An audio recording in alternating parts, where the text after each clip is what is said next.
There's no such thing as a perfect family. Parents may often think they're doing what's best for their child because they love them, but those actions may not always necessarily be healthy. As children grow up and reach their teenage years, this is usually when things take a turn for the worst.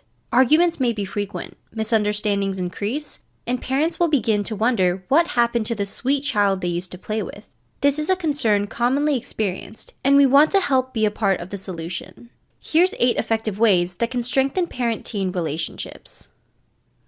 Number 1. Hug each other on a daily basis. Psychologist Janet Kiecolt-Glaser states, "The older you are, the more fragile you are physically, so contact becomes increasingly important for good health. When you enter your teenage years, you may be reluctant to hug your parents because it's no longer considered to be cool. As you learn to be more independent, you may keep physical affection to a minimum. However, hugging is good for your health and acts as a natural stress reliever.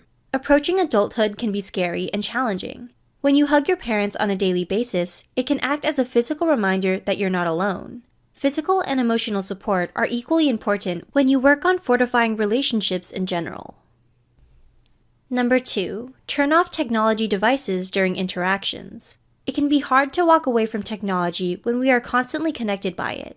You don't have to live in a cave to save your relationship with your parents, but it doesn't hurt to put your phone on silent so you don't feel obligated to respond to every email or text message when you're interacting with your parents. When you're in the car with your family, it's also good practice to turn off the music so it gives you an opportunity to talk. Although music can be a great way to bond by singing your favorite songs together, on bad days when communication is vital, it's good to stray from using technology as a means of escaping from one another. Number 3. Connect before transitions or large decision-making.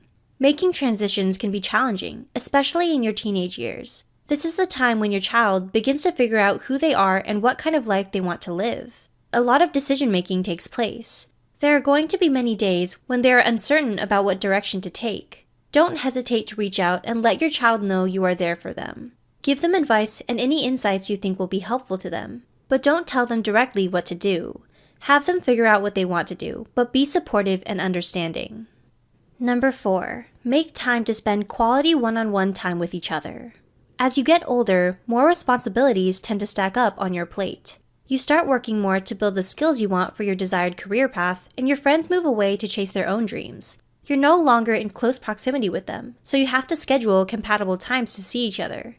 This makes it incredibly easy to put your family on the back burner when you're already juggling work with your social life.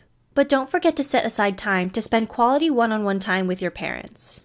It can be extremely tempting to postpone plans when you may just want to be alone to unwind for a while, or go out and engage with new faces in your networking circle.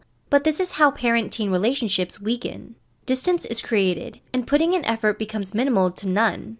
Sustaining a strong relationship with your parents can be difficult with increasing age, but ghosting them easily destroys it. It doesn't have to be a lot. You can spend 15 minutes each day to have meaningful conversations, or set aside an hour during the weekend and make dinner together. Number 5. Encourage emotions instead of shutting them out.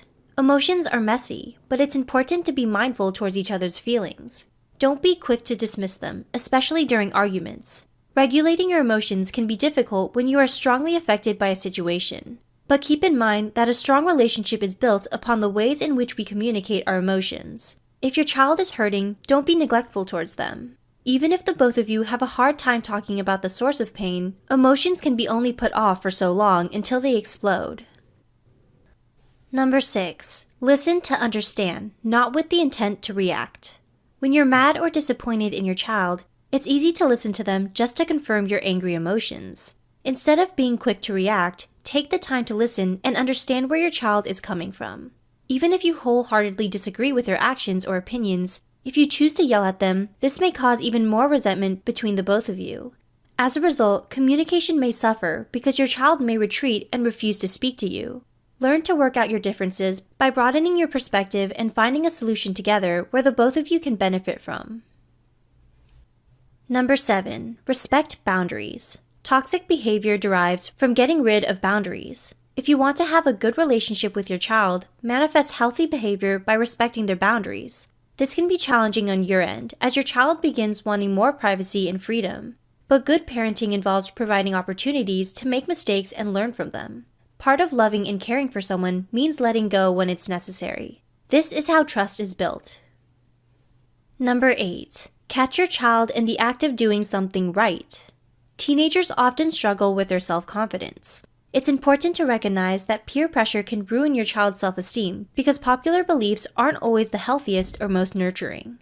Don't add fuel to the hell they're trying to walk through. Instead, focus on the deeds your child is doing right and praise them for those actions.